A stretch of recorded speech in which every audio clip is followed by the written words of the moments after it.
Welcome back to the PFC podcast. The views and opinions you are about to hear are the speakers and do not necessarily reflect those of anyone else. Now on to the podcast. Welcome back to the PFC podcast. This is Dennis, and today I'm with Emily. How are you doing today? I'm doing great. Good morning. Hey, good morning. So the reason why I asked you on, I heard your presentation at SOMSA, and I've seen you running around at Darkwoods, Mountain Path, etc. So I thought you'd be a great guest to have on and talk about the Arctic and just dealing with that type of environment, especially in a medical way, right? So kind of jumping in, would you mind just doing a real quick introduction of yourself? Sure. My name's Emily Johnston. I am a mountain guide, ski patroller, river guide, and ER doc. I'm a civilian contractor for the Army as an ER doc.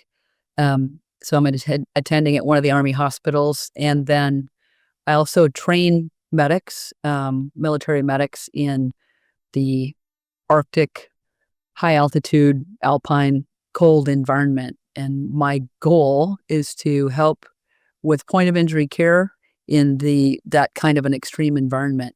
And my background, I've done quite a bit of climbing in very cold environments, and I'm also medical director for a number of guide services and a SAR team. And so I have experience both in that environment myself and then also getting calls from that environment. And I just want to make life easier for our military medics. Hey, I appreciate it, and I'm definitely going to rack your brain today, hopefully. So just kind of jumping into it, at SOMSA, your specific talk was on like medications, narcotics, things like that, and how to protect them and what happens if they freeze. So I have definitely not gotten any education on that. If it freezes, can I just like thaw it out and do it anyway? Well, Dennis, that's a great question. And I've identified about 20 point of injury medications that are what medics would actually have at point of injury, and then some CBURN meds as well. And honestly, there is not a ton of great data on what happens when these medications freeze, and not a lot of great data also on what happens when these medications are carried in an extreme cold combat environment, because it's not just the freezing, it's also the packaging, it's also, moving around. There's a lot that goes on that's not just whether it's warm or cold. There have been some cold room studies where they freeze the meds and then take them out and take a look at efficacy, which are great.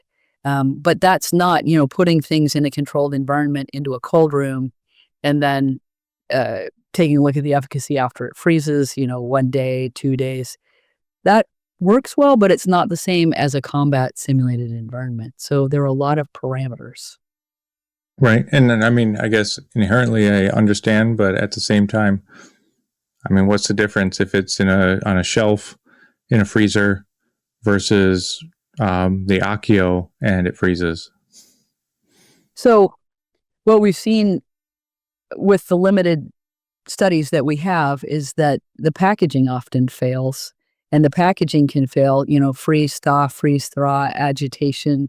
And most of these medications are not packaged in a very durable way for the combat environment. They're just packaged as the pharmaceutical company packages them. So there's some hairline cracks that have been noted to develop, which compromises the sterility of the medications and may also compromise the efficacy of the medication, because then you have like humidity and other factors that come in. And of course, if you have some hairline cracks and you have some meds in a ruck or something like that, some of it may leak out as well. So that's where these other parameters are important. It's not just the medication itself. It's what actually happens to it in the field. Okay. So, is this kind of specific to the plastic vials, the glass vials, or is it kind of universal? It is universal.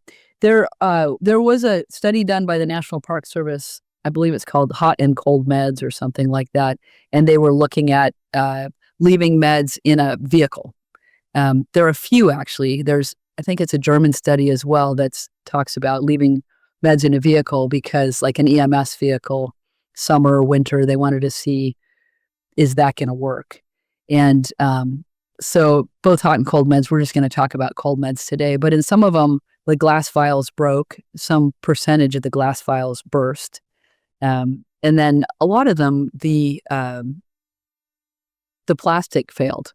And we know that the plastic fails. And there are other things I'm going to test this winter, which is like all of our tourniquets. They're plastic parts and other medical devices. They're plastic parts that may shatter at -20. So same thing with the medical packaging. These things may become super fragile and fail. The trouble with that is, well, you're going to have a limited amount of that stuff. And then also, these hairline cracks are super dangerous because the medication can leak out without you knowing it. And also, it can become contaminated without you knowing it. And it's that occult contamination that's particularly worrisome. So I guess when you're operating in a alpine or Arctic or wherever it's like really cold, like how do you run around with your meds? Like you can't carry all of it on under your vest and pockets and stuff. True. This is true. And as a high altitude mountain guide, I've been in environments that are super cold. And initially I started out with a little, like a little pack that I would carry over my kit.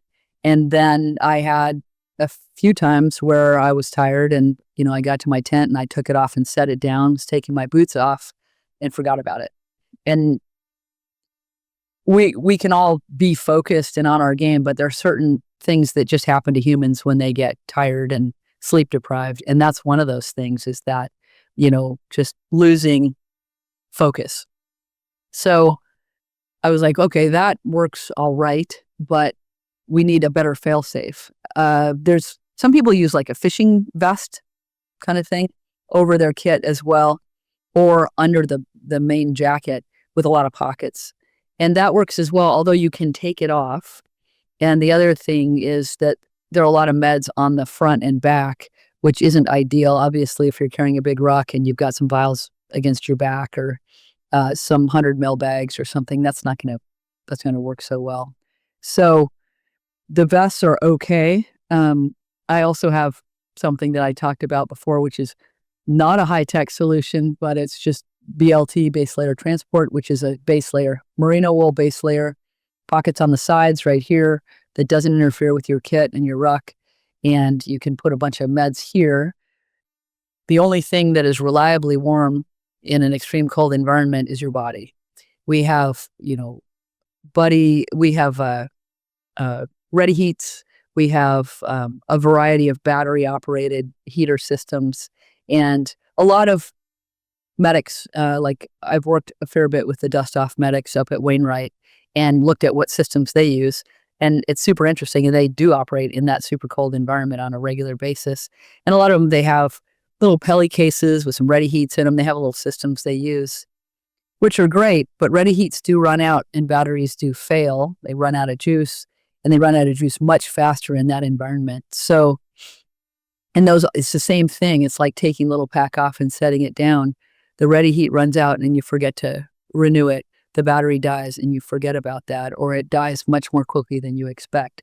So having it on your person, I think, is the best possible case, and having it somewhere where you can't take it off without being very intentional about taking it off. You're right. There's only a limited amount of skin on a body that you can hold your stuff up against. And that's where I think it's really important that we test our point of injury medications in a combat simulated environment. So we actually have good data on what can freeze and unfreeze and still maintain efficacy and what actually has to be worn on the body. Yeah. And I imagine, until that testing kind of gets done, we won't actually know, right? But guys are still going, training, exploring, whatever you want to call it, in the Arctic, all over the world, right? Stuff happens. You open up your vest or you open up your kit and you find your ketamine or Versed is frozen. What can you do? Yeah, and some of the medications, so some of them you can see it precipitate. So when you look at it, it's supposed to be clear, but there you may see a precipitate, and that's problematic, right? You obviously don't want to give that to somebody IV. So some of them you can examine with your eyes and you can tell that there's a problem. But not all of them, because you could lose efficacy without having any visual clues. Obviously, if the packaging fails and some of it leaks out, you'll see that. There'll be less in the vial, and that will tip you off to the fact that the packaging is compromised. So there's that. But there are, the best way to test the efficacy is you need to gas chromatography. You need to actually check the efficacy of the medication, because there are some that can freeze, thaw, look okay, look clear, but their efficacy is compromised.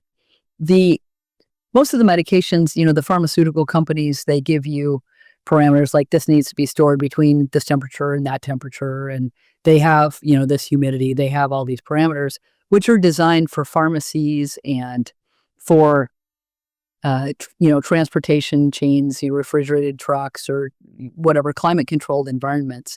And there hasn't been a whole lot of drive from the pharmaceutical companies to test these medications in these combat simulated environments. So there are meds you'll say, do not freeze, or, they'll say these things, but we don't know whether we actually can freeze them or not. And there's just not a lot of good data. There are a few studies, as I said, but I hesitate to say what will work and what won't, because I just don't feel like we have those numbers yet. Yeah. I mean, a reduction in efficacy I can handle. If you can scrape some more out, then just do that.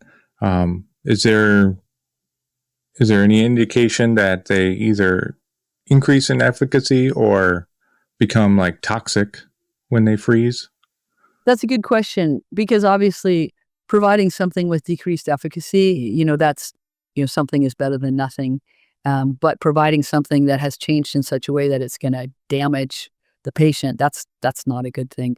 As I said, like the precipitate, if you can see something, that's not going to be good. That's not something that you want to provide to the patient. But as far as I know, the freezing and thawing is not going to turn medications toxic in terms of medications. Blood is a different story. Red blood cells, that it doesn't work so well. You don't want them to freeze and thaw.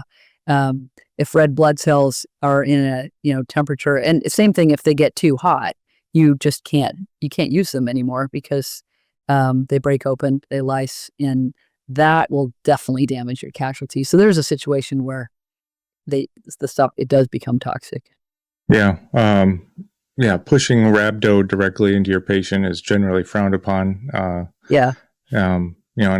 I guess I didn't mean to turn this into a plug, but like Delta Development is the only one that I know of anyway, that their coolers not only keep it cold when it's hot, but actually are shown to keep it warm, I guess, when it's negative 20, when it's real cold. Yeah. And it's a new direction that we're looking at. We haven't really spent a lot of time, our military and our partner forces haven't spent a lot of time operating in the extreme cold environment. So everything, GWOT era is just hot stuff. And we learned how to do that pretty well. So the other thing about the Arctic environment is, in terms of getting in and getting out, evacuating people, it's a different world. The weather can be horrific and you just can't get out. In addition to that, we have the whole drone thing, which is new. And that environment, like the wide open Arctic, it's hard to find or create cover there if you've got drone surveillance. So for those reasons, our evacuation times may be significantly increased. And that, once again, instead of getting in, doing your mission, getting out, and your meds aren't going to freeze, or you're carrying them in such a way that you can handle that for a little while. It may be more prolonged field care. Yeah. Yeah. Like you don't even need drones to spot somebody. Like if you have a set of binoculars, like you can spot somebody because you can walk for hours and still see where you came from. Yes, I've experienced this in the Alaska range where you're like, hey, let's just go over to that mountain and let's do a couple ski runs, and you walk for like 3 hours and you're like, we're not any closer. This thing it's way out there. But I guess we could dress in polar bear suits and then you'll kind of fit in with the environment. Yeah, that's a good tactic. Yeah. Except somebody might shoot you. That's true. That's true.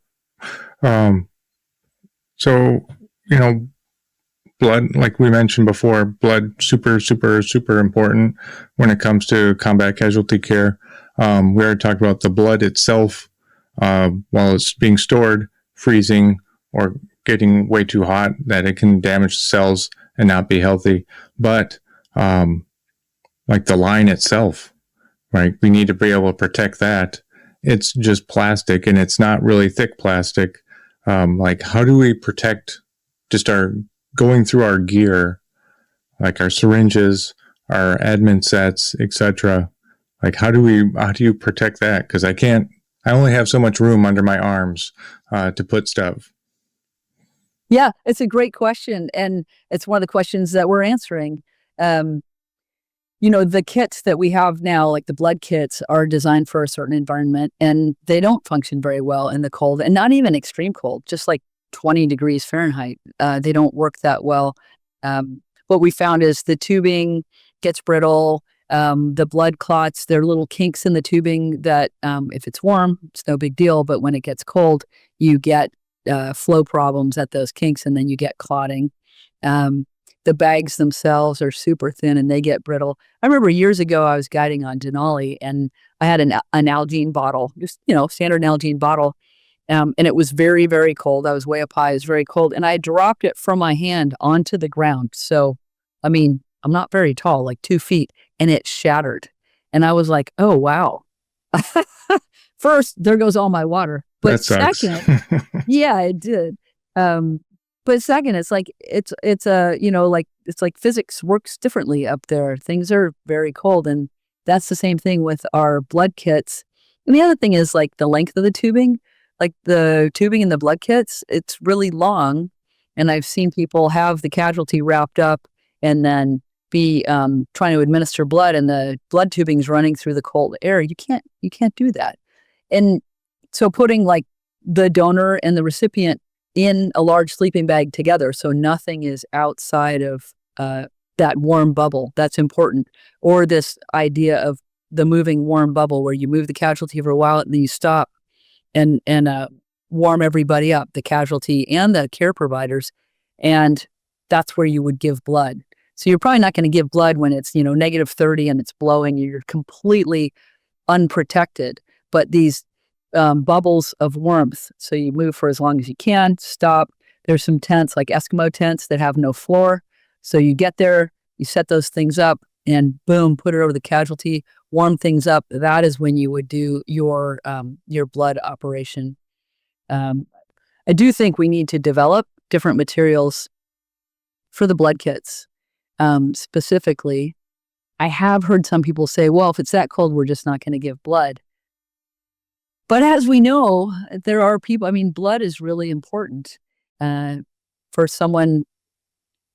casualties. There are many people that will make it if they don't get blood. So we need to figure out ways to do that more effectively. Yeah, like everybody's pretty cavalier until you have a casualty in front of you. Talking with different people about the Arctic and T-3C and combat casualties, especially the Norwegians, they've I wouldn't say they developed their own March algorithm, but kind of in a way, stop the bleeding, and then we're going to move the casualty back, and then if we have any airway issues or respiratory, we'll handle that inside that warm bubble. But when I ask them, like, well, how fast can you run with snowshoes? you're still within, like, there's no terrain feature. Like, the Arctic is pretty flat unless you can get a mountain between you, and mountains are not easy to get around. So, like, I guess I don't understand like how we conflate these two things and say, well, we'll just do that, and we haven't practiced it. Yeah, I agree. And just our whole like care under fire, like, dragging someone to safety while you're post-holing in snow or you're on snowshoes or skis, it's a completely different animal. And to what cover are you going? You're exactly right. I mean, the Arctic is just wide open ice or flat for forever and ever. So doing that, the quantum shift to the Arctic environment, it's interesting to have the time to think about it theoretically, which is what we have right now, anticipating the possibility of having to operate in that environment. I think it's important that we're thinking about these things. There's like an Arctic CPG coming out, or a cold environment CPG that, I've been talking with folks working on that, and there's some crazy ideas. There's some things that we just assume this is the way we always do it. And then somebody will be like, oh yeah, but like there is no cover. And you're like, oh yeah, good point. That completely changes the entire environment.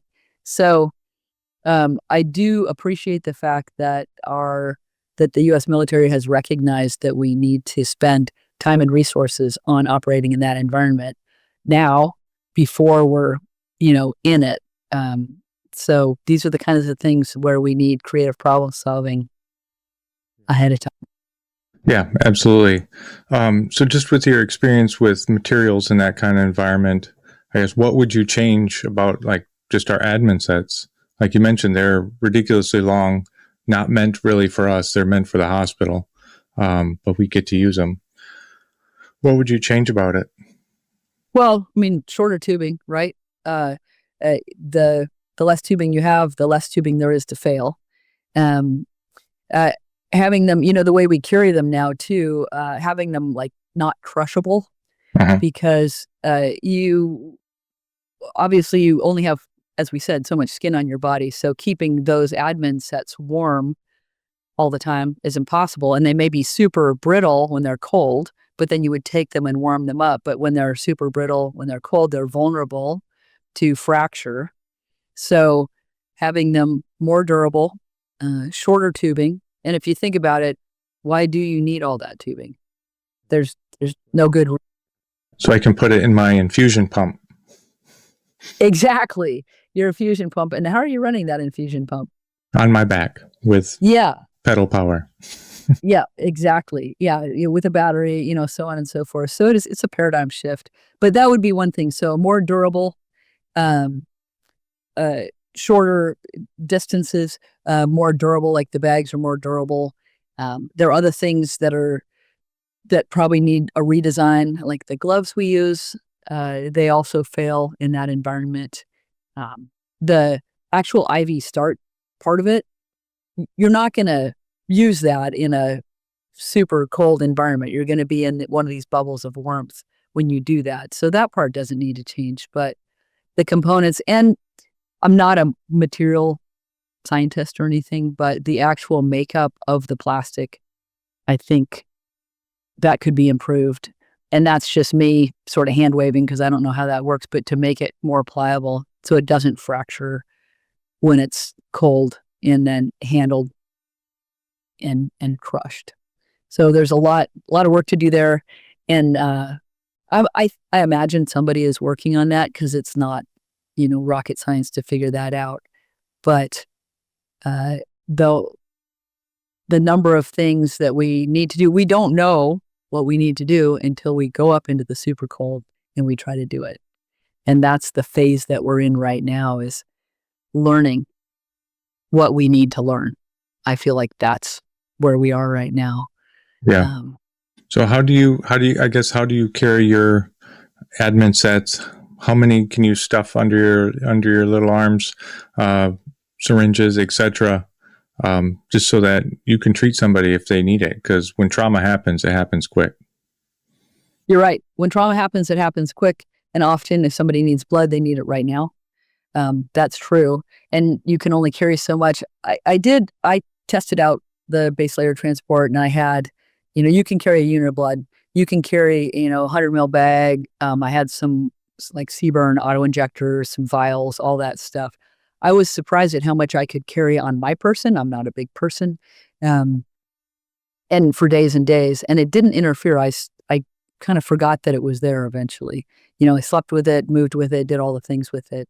And so you can carry a fair bit, but you do need to be selective in terms of like the actual blood kit. That's not something that you would necessarily keep on your person at all times, but would it, be available in your med rock or something. And then that's the thing, is you got to put it up against your body to warm it up. And that is another thing to test, is how long does that take? Is there another way to do it? All I think of is ready heats and battery operated items to keep things warm. And as we said, those things run out. How do you charge the batteries, so on and so forth. So, keeping one blood kit on your person would not be a bad idea. The other thing is there's up against your skin, which is, it's about 37 degrees, right? And then there's like in a little further from your body, but perhaps still not frozen. One of the things I did last winter was I stuck a little temperature sensor on the human just underneath where the meds were being carried, just to see what the temperature was. And it was a pretty steady temperature, as you would imagine, body temperature. As you move, it heats up a little bit, but not too much.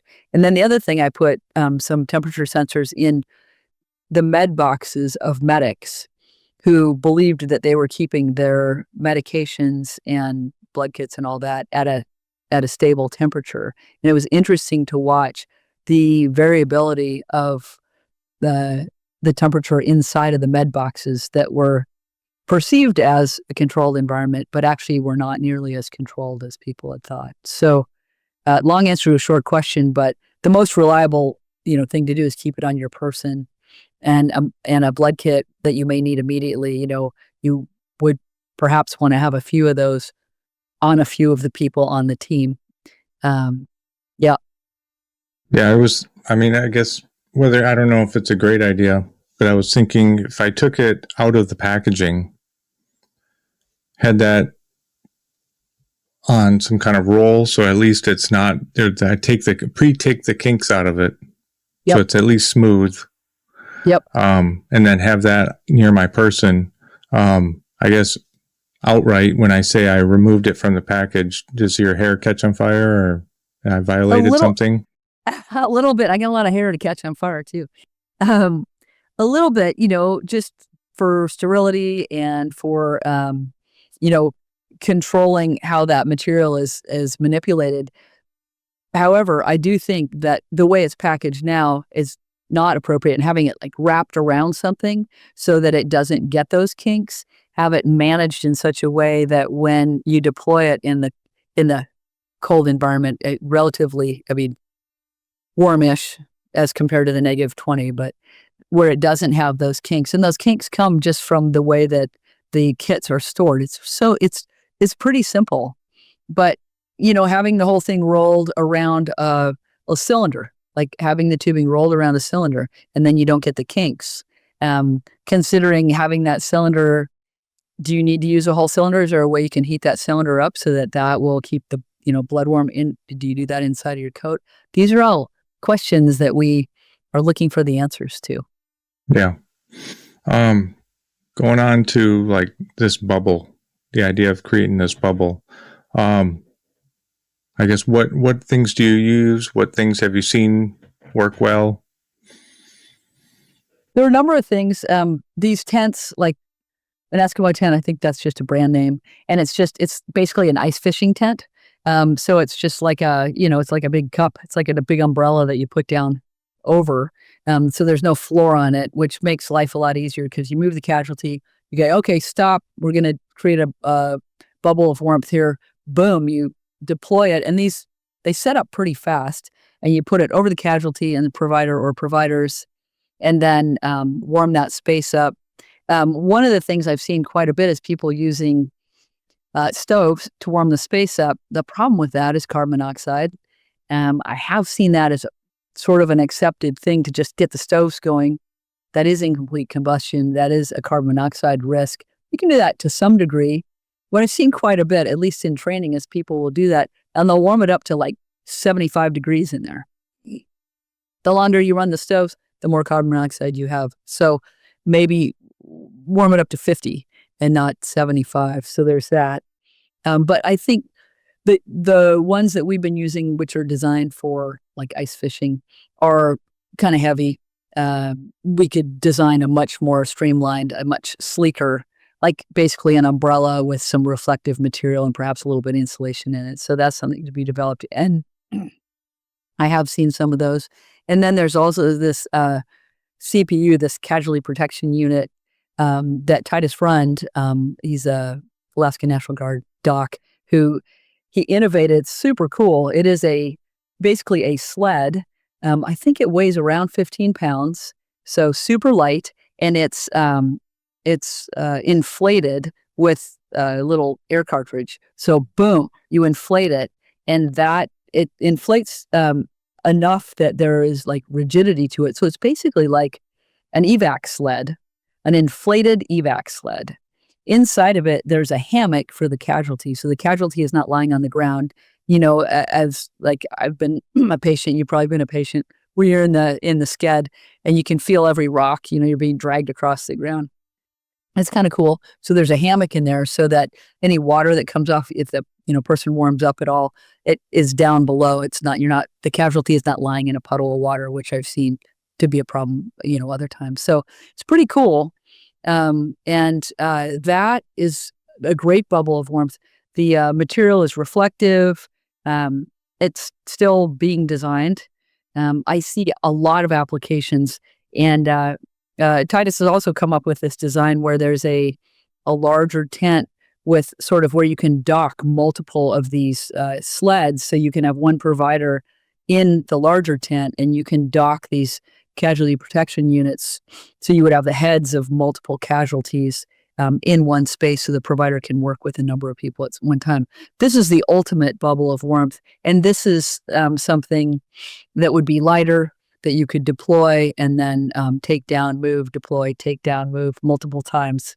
And I'm really impressed with that design. Yeah. I've only played around with a company, it's called Wrigloo, and similar, but it's got an air pump, and I go nuts on it, and I can get that thing inflated in about 45 seconds, maybe a minute. And I've actually been pretty surprised at how like storm resistant. I don't do the cold anymore, but at least storm wise, it's held up really good, especially when you put the guidelines out there. In the Arctic, you're going to have some crazy freaking winds. With something like that, does it have like some kind of guidelines or something that you can put out to help stabilize it? Well, this unit, like the CPU, is actually like a sled that you would drag the casualty in, and we dragged them behind skis and snowmobiles and a variety of things. Last winter, we tore some of them up, and then they fixed them and handed them back to us. So it's a work in progress, but in super high winds, it would catch the wind. And so I don't know that we actually had guidelines on those ones that we were using. However, you could apply some to it. The weight of the casualty, you could put more rucks in there if it's getting blown around, put more weight, but then you're hauling more weight.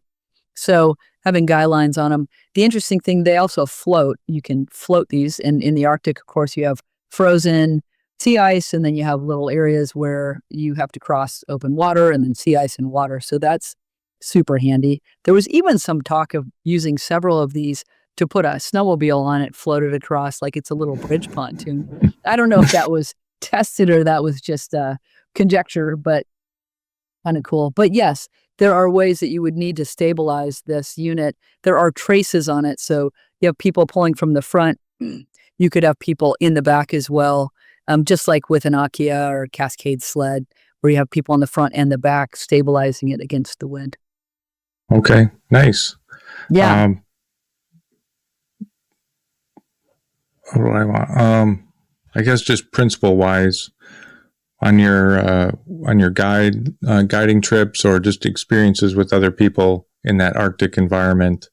I guess if they were going there for the first time, what kind of advice would you give, especially on the medical aspect of things?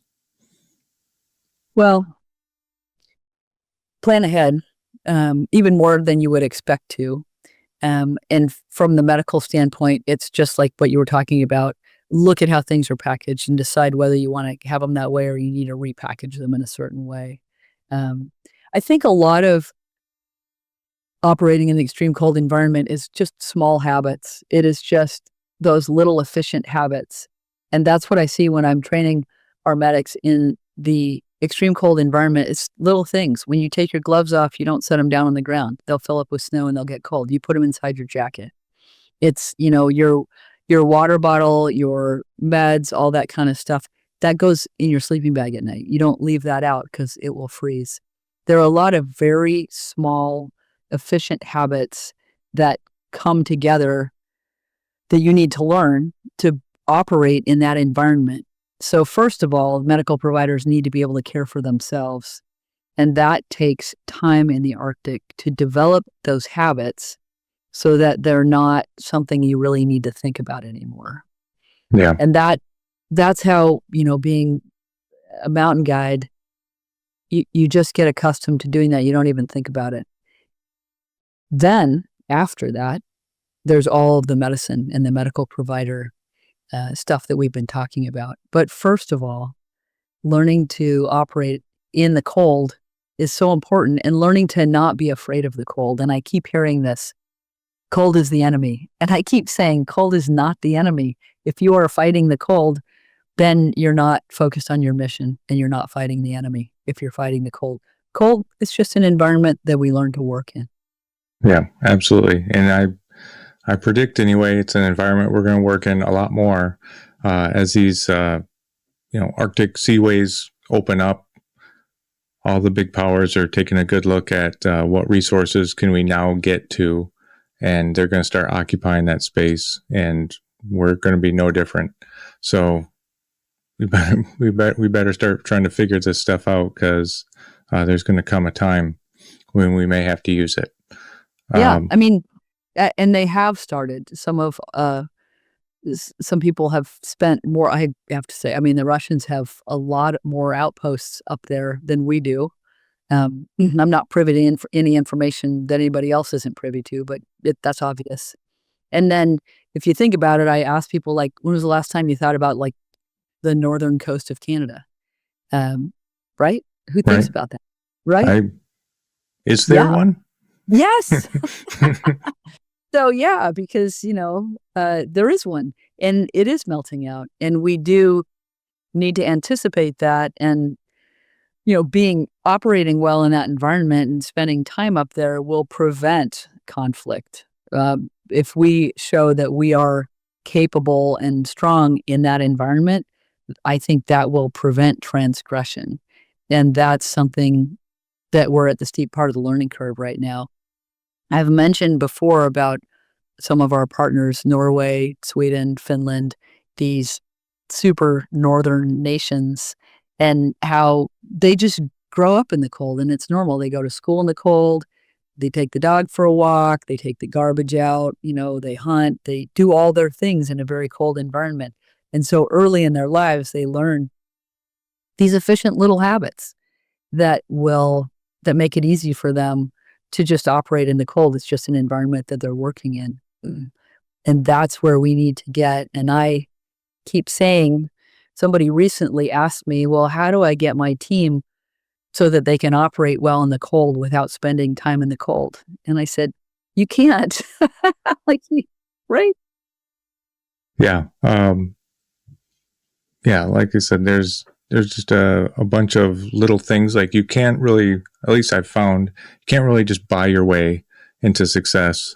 You have to test stuff out, figure out what works well, figure out your kit. How can you get to it rapidly while still having it protected? And like just our vests alone, people spend a long time figuring that out. Well, you're going to have to do the same thing with your med kit in this new environment. You can't just throw everything in an aid bag and throw that on your back and go forth and do good things. The environment's just going to chew you up. Yeah. And this is the altitude environment is the same way. We're really talking about cold, but altitude is a great example. We haven't figured out a way that you can acclimatize to altitude like that. There are hypoxia tents. They help. There's other things. People talk about xenon. I don't think it really helps that much. But altitude, you just have to do your time. You just have to go there. We'll figure something out eventually. But right now, there's no way, and it's uncomfortable. Going to altitude is uncomfortable. And you go a little higher and go a little higher and go a little higher. It just takes time. The cold is similar. It's uncomfortable at first, but once you learn to operate in that environment, it's beautiful. It's fun. It's, as long as you're not afraid of it. And that's where our northern partners kind of have a leg up. The Canadians, they have a leg up on us in terms of just being comfortable in that environment. And that's honestly, a lot of times when I'm teaching courses, that's what I'm teaching. These are super smart, highly motivated, people, highly accomplished people, but they just need to learn how to operate in that environment. Yeah. Awesome. Well, thank you, Emily. I really appreciate you jumping on. Yeah, it's a pleasure talking with you. And I appreciate kind of helping get the word out. And I'm always interested in hearing what questions medics have about operating in that environment so we can figure out what questions we want to answer going forward. Thank you so much. Yeah. If somebody wanted to reach out to you or your organization, how do they find you? Yeah, I think just my email address is the best, emilyyeti@gmail.com, EMILYYETI. My organization is Cascadia Mountain Institute, and I am emilyyeti@gmail.com. That's the easiest way, and I welcome anybody who wants to reach out. Absolutely. Hey, thank you. All right. Thanks, Dennis. That's it for today's podcast. Make sure to go to our website, www.prolongedfieldcare.org. Check out our free downloads and a ton of other helpful information. Grab a bag of our fresh roasted PFC coffee, links in the description below, and stay on the bleeding edge of combat and austere medicine. This is Dennis for the PFC podcast, out.